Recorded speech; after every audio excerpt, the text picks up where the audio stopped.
Go ahead and call this meeting of the Financial Planning and Supervision Commission for the City of Norwood to order. It is 9:38 a.m. on Thursday, September 11th. We'll take the roll. Mayor Schneider. Here. Council President Gears. Here. Mr. Schwartz. Here. Mr. Shepard. Here. Mr. Gomez. Here. Ms. Garvey. Here. And I am here. All right, next order of business is approval and acceptance of the April 23rd, 2025 meeting minutes. I shared these minutes with everyone via email about a week or so ago, and you all have hard copies in front of you as well. Are there any questions or comments regarding the minutes from the April 23rd meeting, John or Brad? Yeah, there's a typo on my name on page 2, second bullet point. Other than that, it's not a big deal. All right, I will get that corrected and amended. I'll note that here. Other than that, any questions or comments?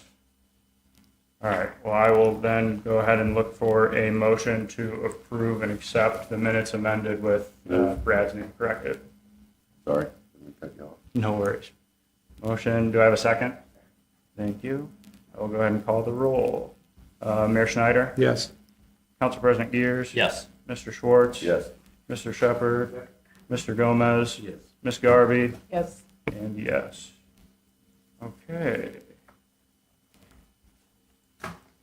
Fourth item on the agenda is discussion and approval of debt incurred for the lease of EMS equipment. There are several items that the city plans on leasing. The ordinance as passed by council is in front of everyone and was shared along with the agenda and the minutes a little over a week ago. I will go ahead and open the floor for discussion on this now. If the city would like to kick it off by speaking to the leases and the necessity for them. Mayor, Chief. I would defer to the chief or the safety service director that we talk about. So what you have before you is a lease agreement. It's a 5 and 5 basically. We have a need to replace all of our cardiac monitors, and then in an attempt to plateau our durable goods spending, we looked at this as an opportunity to know what our fixed costs are for a decade. This renewable it gives us an out. We don't like it in 5 years, but I believe it will be good for us. We've always used Stryker. They've been fantastic. It also takes our annual cost of servicing and warranty work and compiles it into that. So that will be a net decrease in our contractual spending within our annual budget. And when I say decrease, it just moves it primarily because the cost of annual service for all of our EMS durable goods is around $19,000 to $21,000 a year, but that is included. We looked at it primarily as an attempt to really look at taking our costs, nailing them down, and giving the council flexibility in terms of what their spending is going to look like. They know for EMS durable goods, this is going to cost us X amount for 10 years. I think, especially with technology, anything public safety is super expensive, unfortunately. Cardiac monitors especially. When we did cardiac monitor purchasing well over a decade ago, they were less than $30,000 a piece. They are now $65,000 per unit, but it's a requirement. It's a standard of care, and it's a service that we provide to the citizens and the visitors to the city that's important. Happy to take any questions. Yes, sir. I get that we have a good experience with Stryker. Did we shop around? We did not. Primarily, Stryker is the largest provider of specifically cardiac monitors to this region. If you look at EMS service across Hamilton County, 95% of the units use the Life Pack is what it's called. All of our mutual aid partners use it, so it's plug and play for us. If we do have mutual aid, we do keep these on our fire engines, so when we have a mutual aid ambulance transport, it's more of unplug this cord and replug it into the next unit. Seamless service. Also, the hospitals utilize Stryker. It's by far, I think, the most reliable product. We've had great experience with them, and from a service behind the sale, 100% been fantastic. We get the availability of, we have a cardiac monitor to go down, they provide us a backup here. Here you go. so we don't need to carry anything in redundancy. And do we know what, if you had chosen another, do you have a kind of a price point? So we looked at, so primarily Zoll is the competitor to LifePack or Stryker. Price point, very similar. I don't want to get down to the nuts and bolts of it, but from a service delivery standpoint, really to us, that wasn't really an option for standard of care. Yeah. Well, it sounds like your experience with Stryker and their position in the industry would suggest a premium price for them, which I was just exploring whatever the premium might be, whether it's worth it, and it sounds like there isn't even not worth it. No, it's, for 25 years that I've been on the fire department, we've used exclusively LifePack products, and our experience has been exceptional with them. So, Thank you. mm-hmm. I have a question. Yes. So you mentioned like the support and maintenance costs that you have now. Did you also have a lease payment now? No, Okay, so you had bought the equipment. we'd actually been successful in receiving federal dollars on a grant to purchase our last ones. We did use CARES money to buy one additional monitor that replaced something that went out of service, but by and large, all of our frontline equipment is end of use date as well. So it's a matter of needing to replace these really quickly because 3 of our units are basically end of life. Does that mean you can no longer use them? Yeah, and the service, like if they break and we call for service, they're going to be, and we don't have backup. So it's really important for us. And this has been a long-term planning project. This was introduced to city administration last year in the budgetary process. So like anything else, we understand the rules of the Financial Recovery Commission. When it got passed in terms of the recovery plan piece, we were hopeful to have this done a little quicker. Luckily, we've not had any issues with our equipment, so we're looking forward to getting this stuff replaced as quickly as possible. Anna Mary, if you want to speak to the financials at all. It is in the FRP. We had discussed that with the chief and the city safety service director because it's in there. I don't have an issue with the debt going forward, which is the piece I have to look at. Great. Any other questions, comments? Yeah, can somebody just kind of quickly summarize the terms of the agreement? I see annual payments, 5 of them. Is there a BPO? What happens to the equipment after 5 years? Do we keep it? You buy it for $1?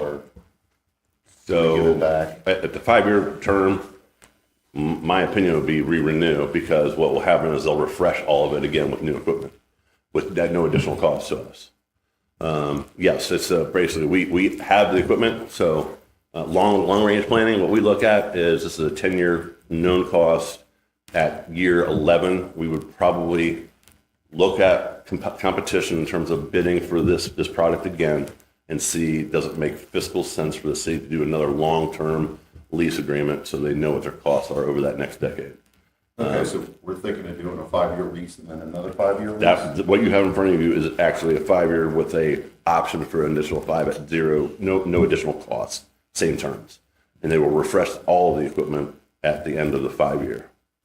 With the same terms? Same terms, exactly. So it'd be 10 payments of 176. Yep.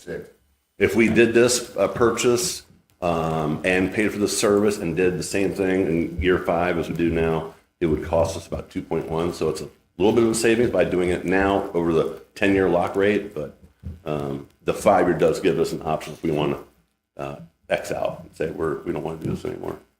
And then what happens to the equipment that you've used after the first 5 years? Who gets the equipment? They take it back and we get, yeah. Okay. And then we do a new one to get, so basically start over. Basically, they're just giving us new equipment for that next 5-year term, but the term stays the same. Is that normal to not have a bargain purchase option? Where you buy it for $1 Yeah. and the lease is over. Is that normal to not have that? That is something I can't, I don't know. Depends on the company, depends on what you're getting. You're not seeing the Bergen purchase as much as you used to. Also, GASB 87, which is the lease. GASB that's out there, there's some things in that a lot of people are going away from the bargain purchase price. So I don't see it as often as I used to. I'll just tell Because you that. in lease accounting rules. Mhm. Yeah. Well, Makes sense. If you want, there are some old radar detectors from 1970s up in the back of the, Really? that it was probably the exact same thing, but this is electronic equipment that's gonna, I mean, ultimately, in 5 years, there might be new technology out that's. Yeah, no, I'm better just than- asking, I mean, if we could take the stuff that we've used and, I don't know, put it on eBay and sell it for 20 grand, I mean, I don't know. I can Yeah, I'm just I can saying. speak to that actually. So we have just auctioned off a number of used EMS equipment supplies that are not functional or no longer usable for us in terms of our scope of service, and we're talking less than pennies on the dollar. And Okay. it's unfortunate. You know, nice thing too with this lease is because this is electronics and it is technology, if there is an upgrade to the technology within the 5 years, when that 5-year term ends, we get the new equipment at the cost that you see in front of you. They will automatically upgrade us to the next generation.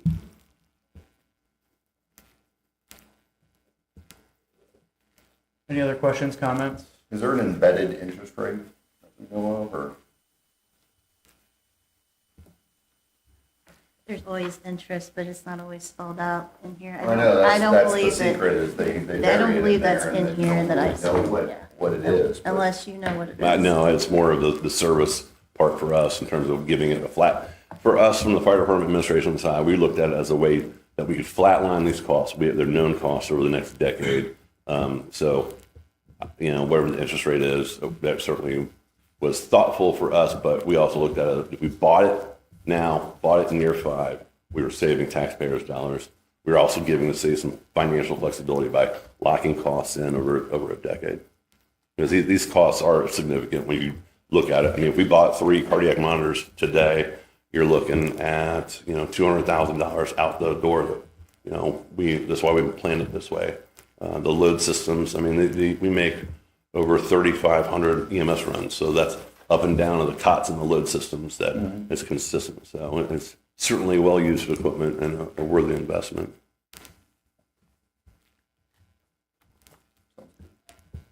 Okay, if there aren't any other questions or comments at this time, I will go ahead and seek a motion for approval of debt incurred for the lease of EMS equipment. Mr. Shepherd, do I have a second? All right, I will go ahead and take the roll. Mayor Schneider, Yes. Council President Gears, Yes. Mr. Schwartz, Yes. Mr. Shepherd, Yes. Mr. Gomez, Yes. Ms. Garvey. Yes. I'm a yes as well. Okay. Next item on the agenda is the report of the financial supervisor, and Anna Mary shared some documents with everyone that should be in front of you and were shared via email yesterday as well. First one that is in front of you would be A, which is the statement of cash position at the top of it. This lists all the funds within the city, and this is at the end of July, which is the last time that it was closed and balanced before we had the meeting and I had to prepare. The first 3 funds that are listed there are the ones in the recovery plan. They have healthy balances, as you see. There is no negative fund balances throughout the report to talk about. So they're looking good in their fund balances. Questions on that? Okay, second report has recovery plan revenues versus actual. So the numbers on the left are what's in the recovery plan for the 3 funds, broken out by revenue types, and then January through July where they stand for actual receipts. The target is 58% or above, and as you can see for overall, for all 3 funds, they are above target. I'll hit on a couple of things, and if you have questions, let me know. Municipal income tax is the largest revenue source of the general fund by far. It is sitting above target. Got to remember that in April you receive most of your revenues in the largest portion of the year. This is higher at this time than last year, so it's trending to be good for the end of the year. Property taxes is at 50%. Normally we look to see that that's about 54, 55% because your first half settlement's normally higher because some people pay both the first and second half all at once. we'll be watching that. I would say that's probably going to be below what was estimated for the year. In charges for services, it does show that it is over. There is a couple of big revenue sources in there that I'm questioning that may need to be moved to miscellaneous revenues. That is with the city auditor's office to determine that. Most of the other ones are close or over target. One of the other ones I wanted to talk about is fines, licenses, and permits. The biggest revenue source in here is building permits, and that is almost hitting what they estimated just for that piece. There was $512,000, and it was estimated at $526,000. So, and then of course interest is higher right now. Any questions on any of these? Madam Mayor, I have a Yeah. question. You said the municipal income tax, year-to-date 14.7 million is higher than it was last year. Mhm. Assuming same percentages from last year, will we, does our comparison to last year suggest that we are on track to get to 2.27? I have the treasurer's office in here, but it looks like it will hit the mark for the year. Any other questions? Is the interest, is that posted monthly? Yes, and it's in the three funds actually that is presented in front of you. These are the three funds that are required to have interest posted to them. What happened with the, I've heard of it. Okay. The third one is expenditures, so you'll see the overall for the departments, what the recovery plan has versus what the totals are. And again, this is through July. For the target, we want to be at target or below, since this is expenditures, not revenues. So that, again, a target of 58.33%. Sometimes the target might be over or under, depending on what's due, what's going on, if we have all the things spent or most of them, and I'll kind of talk about a few of these.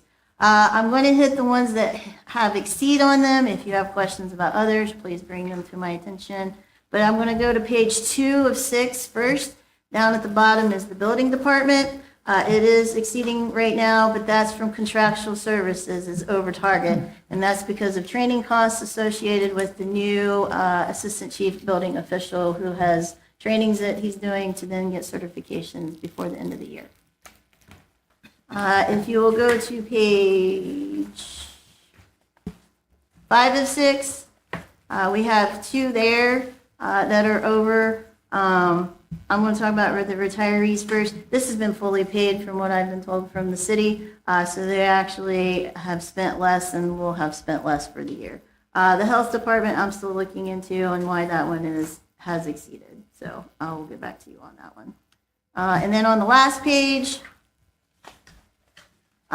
street fund. If you came in on Montgomery Road, there's 2 projects going on right now. There is the urban paving and pedestrian safety. I know that I had to turn past all those, so those are the 2 projects that are going on, and that's all on timing and when construction is done. I would expect to see this high right now because we're going to hit some months that you can't do anything. So those are the ones I wanted to point out. Do you have questions about anything else?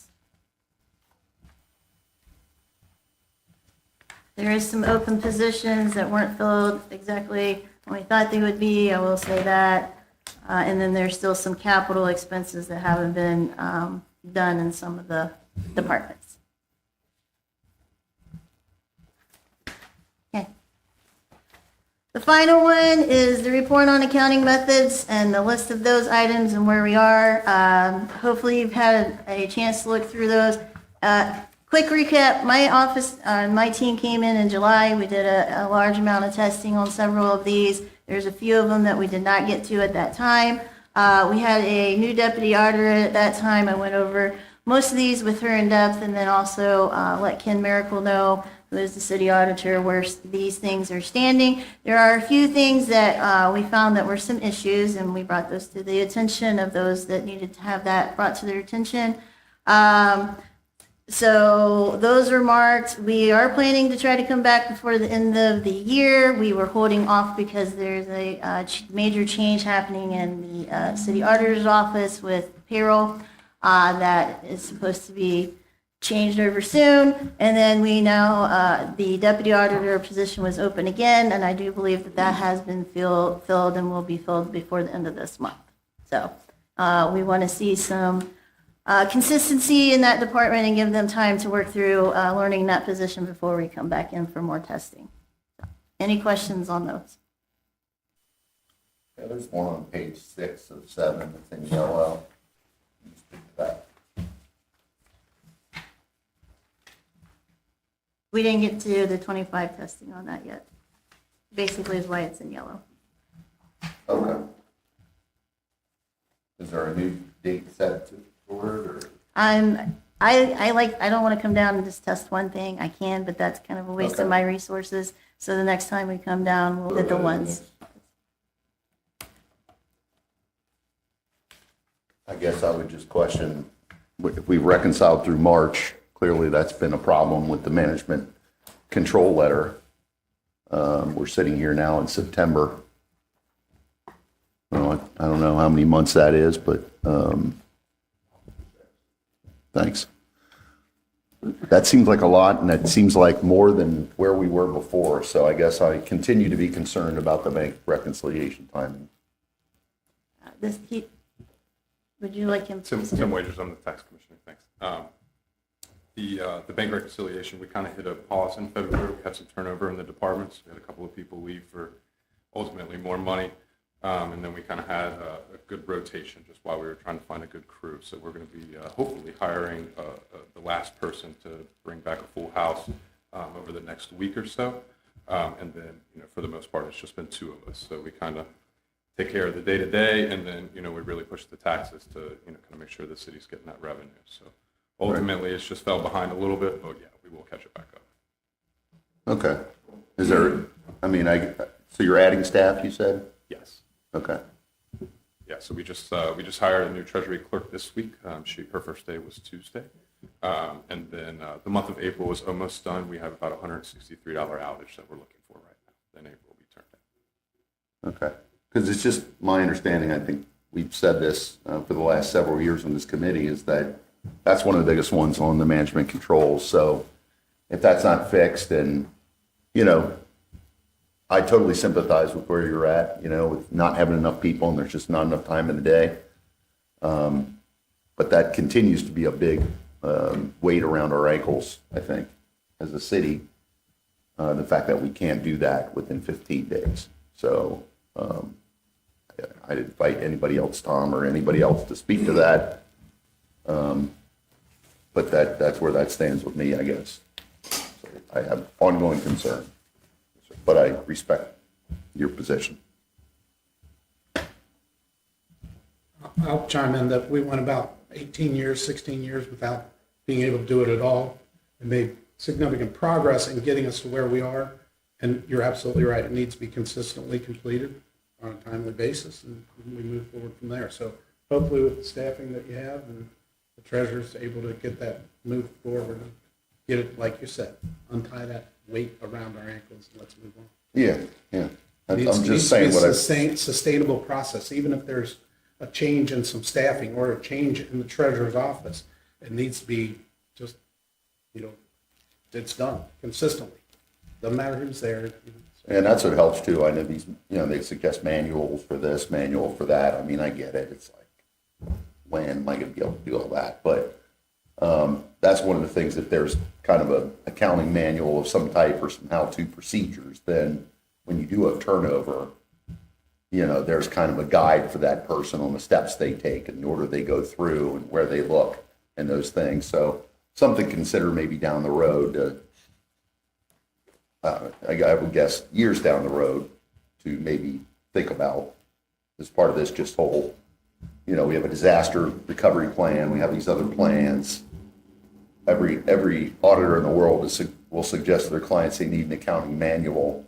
I don't know if I've ever actually seen one, but it's one of those ongoing theoretical recommendations that it's nice to have, but in this case, in this this vital piece, that might be something, even if it's a one-pager on, here's what you do, so you hand it to your new person, and hopefully that helps them dive in. Because it's an overwhelming task, you know, to go back once and, so, anyway. Great, thank you. Anything else, Anna Mary? Nope. Okay, well, we'll move on the agenda then. Next up is report of the mayor. I'll turn it over to Mayor Schneider if you have anything. I think the most recent thing that I'd heard is that our VIP system, one of the accounting systems that we're using, is somewhat outdated. There's some updates that need to occur to that. The city staff has been compiling and working on the budget information that then gets compiled, and so that's what's going on right now within the city, is putting together budget information. That's about it. Thank you. Next up is report of the council president. Council President Gears. I don't know that I have too much to report. We've been having our regularly scheduled meetings. We did have a special meeting several weeks ago to approve the new deputy auditor. And aside from that, we're taking care of business as it is presented to us. Good. Thank you. The next item on the agenda is adjournment. I will look for a motion to adjourn. Move. Mr. Schwartz, a second. Council President Gears, thank you. I will go ahead and take the roll now. Mayor Schneider? Yes. Council President Gears? Yes. Mr. Schwartz? Yep. Mr. Shepherd? Yep. Mr. Gomez? Yep. Ms. Garvey? Yes. And yes, and we are adjourned. Thank you, everyone. Thank you.